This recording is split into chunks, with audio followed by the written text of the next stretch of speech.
나는 과연 누구인가? 나는 어디서 와서 지금 어디로 가고 있는가?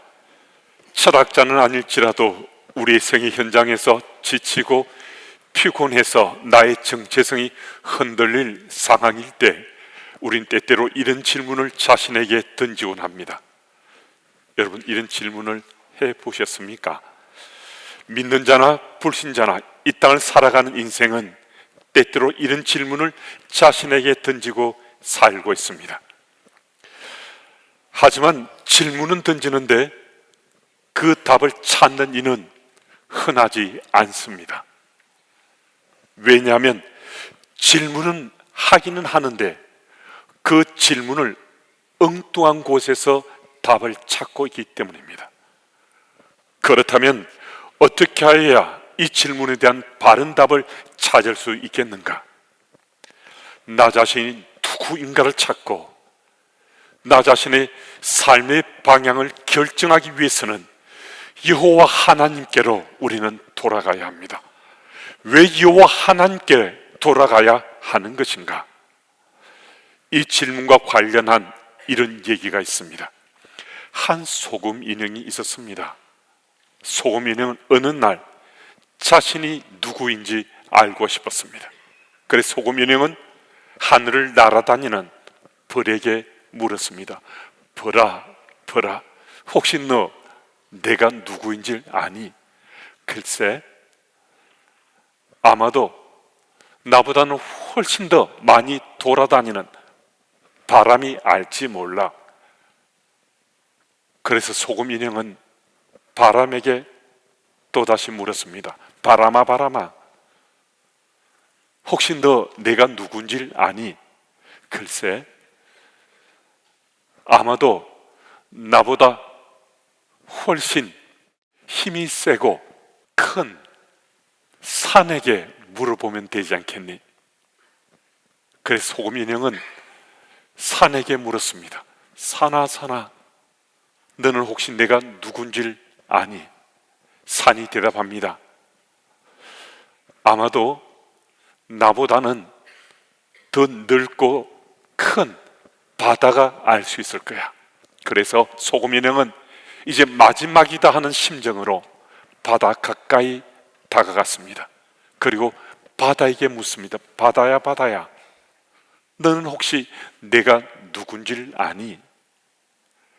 바다가 대답했습니다. 그래, 좀 더 가까이, 좀 더 가까이 내게로 다가와 봐. 바다의 말을 들은 소금 인형이 바다 가까이 다가가며 바다 속으로 들어갑니다. 마침내 소금 인형의 머리가 바다에 완전히 잠기게 됐을 때 소금 인형은 자신이 어디서 왔는지, 자신이 누구인지 알게 되었습니다. 여러분, 소금 인형이 바다로 가까이 가서 바다 속으로 들어갔을 때 자신이 누구인지 아주 분명히 알게 됐습니다. 우리 또한 하나님께로 가까이 다가가면 내가 누구인지, 내가 어디서 왔는지 아주 분명히 알게 됩니다. 어떻게 그것을 알 수 있단 말인가? 여호와 하나님은 천지의 창조주시고 우리는 그분의 피조물됨을 우리가 알기 때문입니다. 자기가 누구인지 아는 것은 정말 중요합니다. 자신이 누구인지 알게 되면 삶의 방향이 분명해집니다. 자신의 삶의 가치관도 달라지고 자신의 삶의 의미와 목적도 달라지게 됩니다. 오늘 본문은 바울이 에베소 교우들을 위해서 하나님께 기도드린 내용입니다. 바울은 17절 말씀을 통해서 먼저 에베소 교우들이 여호와 하나님을 바르게 알기를 기도했습니다. 이곳에 기록된 알다라는 이 단어는 어떤 피상적인 알미 아니라 아주 구체적으로 경험적으로 알게 된다는 그 알미입니다. 말하자면 바울은 에베소 교인들이 하나님을 어느 정도는 안다라는 것을 인정한다는 거예요. 에베소 교우들이 하나님은 알긴 아는데 바르게 알지 못해서 하나님을 보다 바르게 알 수 있도록 구체적으로 체험적으로 에베소 교우들이 하나님을 알 수 있도록 간절하게 하나님께 간구했다는 것입니다. 여러분, 이 기도는 참 중요한데요, 우리가 하나님을 구체적으로 체험적으로 아십니까? 우리가 하나님을 구체적으로 체험적으로 알지 못한다면, 그냥 지식만으로 안다면요, 아무리 세월이 많이 흐르더라도 하나님의 실존과는 나하고는 전혀 상관이 없습니다. 너는 하나님의 실존에 대해서 전혀 체험도 하지 못하고 교회 뜰만 받는 명목상의 그리스도인으로 그칠 수도 있습니다. 여러분, 하나님을 구체적으로 알기 위해서는 요 하나님이 창조주 되심을 내가 고백할 뿐만 아니라 나는 그의 피조물이라 하는 이 사실도 고백해야 됩니다. 요 하나님이 창조주시고 내가 그분의 피조물이라는 이 사실을 고백한다는 것은 요 하나님이 나의 하나님 되심을 믿고 확신한다는 얘기입니다.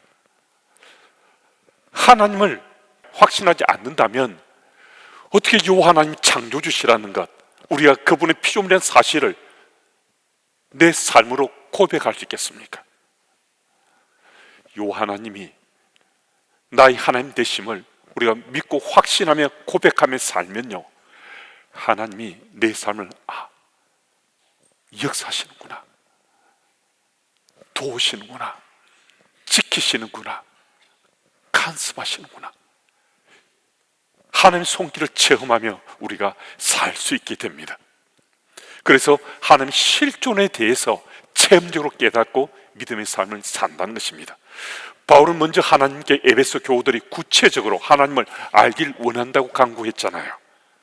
그리고 그 다음에 두 번째로 바울이 하나님께 기도하는데요, 하나님 구체적으로 아는 사람들이 마땅히 알아야 될 것에 대해서 바울은 하나님께 두 번째로 구합니다. 그 두 번째 구한 것의 첫 번째는 18절 전반부에 기록되어 있는 부르심의 소망이 무엇인지에 대해서 알기를 원한다는 것입니다. 부르심의 소망이라는 것은 생의 목적이에요.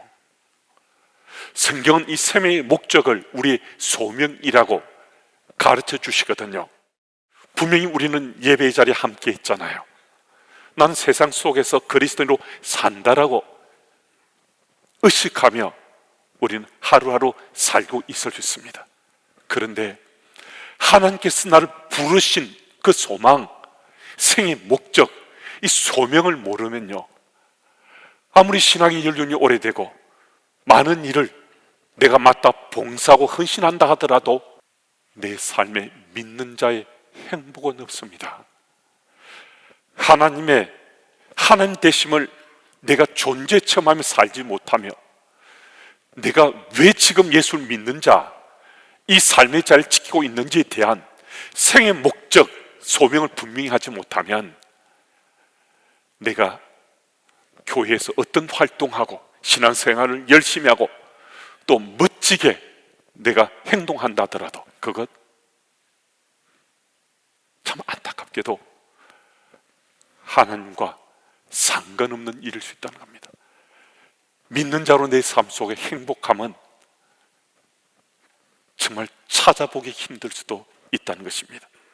여러분, 부름받은 자는 내 생의 목적이 아주 분명하게 소명의식을 가져야 되는데, 나는 하나님의 백성이구나, 나는 분명히 하나님께서 나의 생명을 구원하시고 나를 부르셔서 하나님께서 내게 이 일을 직접 맡기셨구나, 하나님께서 내게 맡겨서 이 일을 내가 감당하고 있다라는 이 소명감이 아주 분명해야 되는데요, 여러분, 이 소명감이 분명하면 우리는 내 삶의 자리가 형편이 어떠하든 간에 우리는 세상 속에서 승리자로 우리 살아갈 수 있습니다.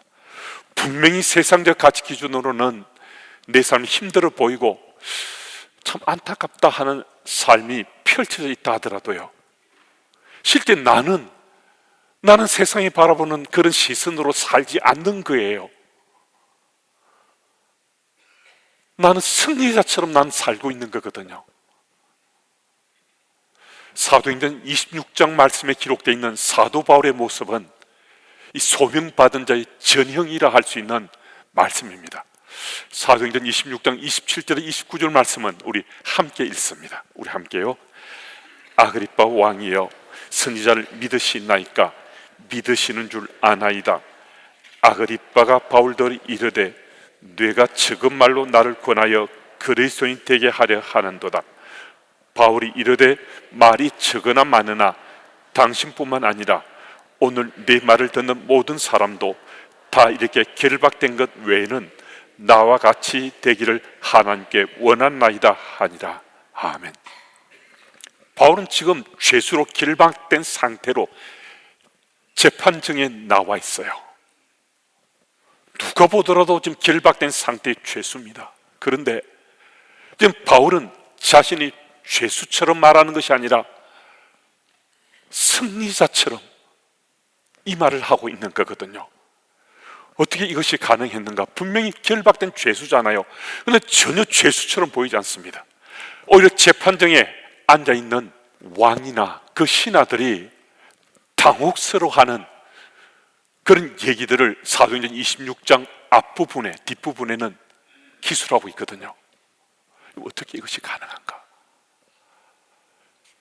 사도 바울은 자신의 생의 목적이 아주 분명했습니다. 왜 하나님께 자신을 부르셨는지 이 소명감 가지고 살고 있기 때문에 지금 결박된 죄수의 모습인데도 죄수처럼 사는 것 아니에요. 죄수처럼 행동하는 것도 아니에요. 마치 성대야처럼 소명감으로 이 말을 하고 있는 거거든요. 여러분, 바울처럼 이처럼 찬란한 빛을 발하는 그리스도인이 아니더라도 소명받은 자의 삶은 성경 곳곳에서 보여지고 있습니다. 디모데후서 1장 5절 말씀을 제가 읽습니다. 이는 뇌 속에 거짓이 없는 믿음을 생각합니다. 이 믿음은 먼저 뇌 외조무 로이스와 뇌 어머니 유니게 속에 있더니 뇌 속에도 있는 줄을 확신하노라. 디모데를 믿음의 아들로 잘 양육한 어머니, 할머니의 그 믿음도 소명받은 자의 믿음의 삶인 것을 우리에게 보여줍니다. 자신이 받은 소명에 철저해서 자신의 아들을, 자신의 손주를 믿음의 사람으로 바르게 양육했다는 것입니다. 그래서 이 시대를 살아가는 우리들이 그리스도인으로 생의 목적을 분명히 하고 소명감을 가지고 살기만 하면 우리는 세상 속에서도, 어떤 상황 속에서도 바울처럼 보다 더 당당하게, 마치 승자처럼 우리 살아낼 수 있다는 것입니다. 이 사실을 다시 한 번 더 일깨움 받으시고, 아, 나는 주께 부름받은 자다. 내 생의 목적은, 내가 이미 믿는 자가 됐으니까 내 생의 목적은 소명받은 자로 나 살아야지. 다시 한 번 더 일깨움 받고 이런 결심하며 살아가시는 여러분들이 다 되시기 바랍니다. 그리고 두 번째는 18절 하반절 말씀처럼 성도 안에서 그 기업의 영광의 풍성이 무엇인지 알기를 원한다는 것입니다. 이것은 기업이라는 이 구절을 문자로 번역하면 그의 기업, 하나님의 기업이라는 뜻이거든요. 이 하나님의 기업이라는 것은 하나님의 백성을 의미합니다. 그래서 바울은 이 구절을 통해서 에베소 교우들이 하나님 백성이 되는 영광을 알기를 원했습니다. 여러분, 하나님의 백성이 되면 어떤 영광이 있는 줄 아십니까? 하나님의 백성이 되면요, 신분이 달라지게 돼요. 하나님의 백성이 되기 전에는요, 하나님과 우리가 상관이 없었잖아요. 별로 상관이 없었으니까 하나님과 내 관계가 아무런 관계가 아니잖아요. 근데 하나님 백성이 된 이후에 우리는 하나님의 자녀가 되는 신분의 변화가 일어났습니다. 그래서 이제는 언제 어느 곳에 있던 하나님께서, 우리는 하나님 자녀니까 우리를 지키시고 인도하시고 보호하시고 우리를 도우시는 하나님으로 하나님 존재가 체험되는데, 이건 정말 신비로운 변화가 일어난 거예요. 정말 신비로운 체험을 하며 살게 되는 거거든요. 그리고 또 하나는 세상 사람들과 우리가 구별된다는 것입니다. 내가 원하든 원치 않던 세상 사람들은 내가 그리스도인이라는 걸 밝히기만 하면요, 우리에 대한 그들의 눈높이가 달라지게 됩니다. 눈높이가 달라진다는 것은 그 사람들은 우리 보고 저 사람은 예수 믿는 사람이니까 뭔가 좀 다를 거야, 뭔가 나하고는 차이가 날 거야, 이런 생각을 한다는 거예요. 내가 예수 믿는 것을 밝히지 않았을 때는 그런 기대감이 없는데요, 내가 예수 믿는 사람을 밝힌 그 위에는 은연중에 나하고는 좀 다를 거야, 예수 믿으니까, 이 생각하거든요. 그들의 시선이 좀 부담스럽기도 하지만은 부담스러운 것이 우리들의 거룩한 부담이 되어서, 그래, 나는 좀 더 바르게 살아야지, 나는 좀 더 정직하게 살아야지, 내가 하는 백성이 된 다음에 내가 구별된 그리스도를 살고자 하는 그런 마음의 원함이 내 속에 생기게 된다는 것입니다. 여러분, 신분이 달라지고 구별된 삶을 살아가는 우리들은 하나님의 백성으로 하나님 주신 영광의 일부거든요. 그런데 최고의 영광은, 하나님 우리 주신 최고의 영광은 영원한 하나님 나라 천국에 입성하는 것입니다. 오늘 내가 죽는다면 나는 어디로 갈 것이다. 여러분 한번 생각해 보십시오. 오늘 지금, 혹 지금은 아니더라도 오늘 밤 내가 죽는다면 나는 어디로 갈 것이다. 이 공난에 여러분, 지옥입니까? 천국입니까? 오늘 나의 신앙이 현 주소에서 하나님 앞에 솔직하게, 내가 지금 죽는다면 나의 신앙의 현 주소가 나 지옥 갈 것 같은데 나 천국 갈 거야, 여러분은 어떤 글자를 그 카드에 기록하시겠습니까? 여러분, 하나님 나라 백성으로 살아가는 우리들의 주어진 최고의 영광은 천국에 입성하는 겁니다. 여러분과 저는 모두가 천국에 입성하게 되어 있습니다. 요한복음 5장 24절 말씀은 우리는 영생을 얻었고 사망에서 생명으로 옮겨졌다고 분명히 기록되어 있습니다. 하지만 우리는 그 말씀밖에 모를 수 있는데요, 히브리서 6장 4절 이하의 말씀은 우리가 예수 십자가를 부인하고 한 빛에 째임받고 나서도 딴 길로 가고 십자가를 저주하면 우리는 영원한 형벌로 떨어진다라고 또 기록하고 있습니다. 무슨 말씀인가? 예수를 믿으면 구원받는다는 이 말씀은 틀림없는 사실이지만은 우리가 바르게 믿지 않으면, 우리가 정말 바르게 알고 믿지 않으면 우리는 천국 아닌 딴 곳으로 갈 수 있다는 사실을 주께서 짝을 이루어서 우리에게 말씀해 주시는 겁니다. 여러분, 하나님 나라 백성은 예수님 구주로 믿고서 하나님 나라 백성이기 때문에 천국으로 입성하게 되어 있습니다. 어떻게 해요? 바르게 주님이 어떤 분인지 알면, 그리고 그 바른 믿음으로 우리가 다르게 살면 우리 모두는 천국에 입성할 수 있습니다. 세 번째로 19절 말씀처럼 하나님 능력이 지극히 크심을 알게 하기를 기도했습니다. 이 19절 말씀은 네 가지 유사한 단어를 사용하고 있습니다. 힘, 위력, 역사심, 능력, 이 네 단어는 모두가 하나님 능력에 대해서 묘사하고 있습니다. 지금 제 막내 동생은 아주 건강한 편인데요, 제 막내 동생이 좀 오래됐습니다만 뇌 수술을 했습니다. 정동맥 기형이라는 진단이었습니다. 8시간 이상 뇌 수술을 해야 된다는 얘기를 듣고 참 믿음이 좋은 막내 동생인데 어쩌면 자신이 하늘나라 갈지 모른다라는 생각을 하게 된 거예요. 그래서 두 아들과 아내에 대한 마음이 많이 쓰여서 정말 염려하고 걱정하는 마음이 많이 커졌습니다. 저도 동생 소식을 듣고 참 답답한 마음으로 하나님께 간절히 기도하곤 했습니다. 동생이 이제 수술을 받게 됐는데요, 내 수술은 예정된 8시간보다 2시간 이상 더 걸려서 10시간이 좀 넘게 수술을 했는데 성공적으로 수술이 마쳐졌습니다. 근데 그 수술에 들어갔던 간호사가 제 재수씨 여동생의 친구였습니다. 수술을 마치고 나서 이 간호사가 제 재수씨한테 전화를 해서 이렇게 말했다는 거예요. 언니, 예수 믿는 사람은 뭔가 좀 다른가 봐. 형부인 뇌를 열고 10시간 이상 수술했는데 한 번도 수혈하지 않았거든. 10시간 이상 뇌를 열어놓으면 몇 차례 수혈을 해야 이게 지극히 일반적이고 정상인데 어떻게 형부는 피가 거의 흐르지 않아서 한 번도 수혈하지 않고 수술을 10시간 이상 했는데도 끝마쳤거든.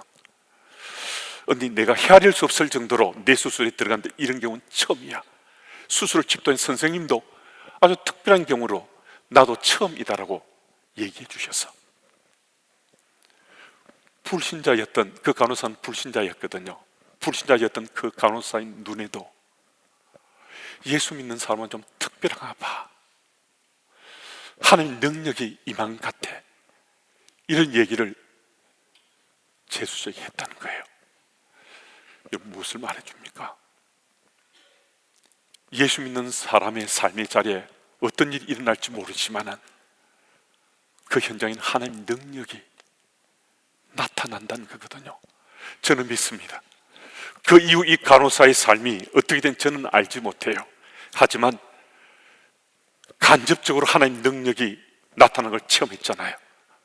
그런데 이 간호사가 직접적으로 하나님 능력을 체험할 수 있는 하나님 나라 백성이 되었으리라 하는 이런 믿음과 기대감이 제게 있습니다.